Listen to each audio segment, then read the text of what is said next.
தமிழ் உறவுகளுக்கும் கபடி சொந்தங்களுக்கும் வணக்கம். இன்றைக்கி 24வது நாள். நேற்று நடந்த கபடி மேட்ச்சில் 3rd ப்ரைஸ் எடுத்தோம்.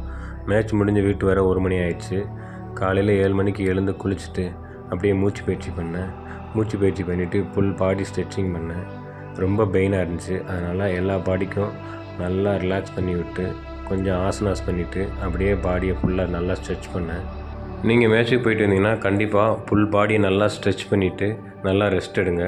ஏன்னா ரெஸ்ட்டு ரொம்ப முக்கியம். ரொம்ப வருஷம் கழித்து நான் மறுபடியும் ரைட் பண்ண ஆரம்பிச்சிருக்கேன். ஃபஸ்ட் டைம் பண்ணுற மாதிரியே இருந்துச்சு. ரெகுலராக ப்ராக்டிஸு மூச்சு பயிற்சி பண்ணுறதுனால ரைடு ஈஸியாக பண்ண முடிஞ்சிச்சு. எந்த ஒரு பதட்டமும் இல்லை, ஆடியன்ஸ் பேரும் இல்லை. ஒரு 2 ரைடில் ஸ்கில்லையே மறந்துட்டேன். மைண்டில் என்ன ஸ்கில் பண்ணணும்னு நினச்சேன், ஆனால் அதை பண்ணி பார்க்கல. நான் இங்கே ப்ராக்டிஸ் பண்ணுறப்பையும் அந்த ஸ்கில்லை நான் ப்ராப்பராக பண்ணாதனால அந்த மேட்ச்லேயும் வரல. இனி வரக்கூடிய டேஸில் கண்டிப்பாக எல்லா ஸ்கில்லையும் ப்ராப்பராக பண்ணி பார்ப்பேன். நீங்களும் கண்டிப்பாக பண்ணுங்கள். நம்ம கேம் விளாட்றப்போ நம்ம மைண்டு தெளிவாகவும் எந்த ஒரு பதட்டம் இல்லாமல் யோசித்தாலே கரெக்டாக எல்லா ரைடும் கரெக்டாக பண்ணுவோம், நல்லா சக்ஸஸ்ஃபுல்லாக பண்ணுவோம். அதுக்கு ஒரே வழி ப்ராக்டிஸ் தான்.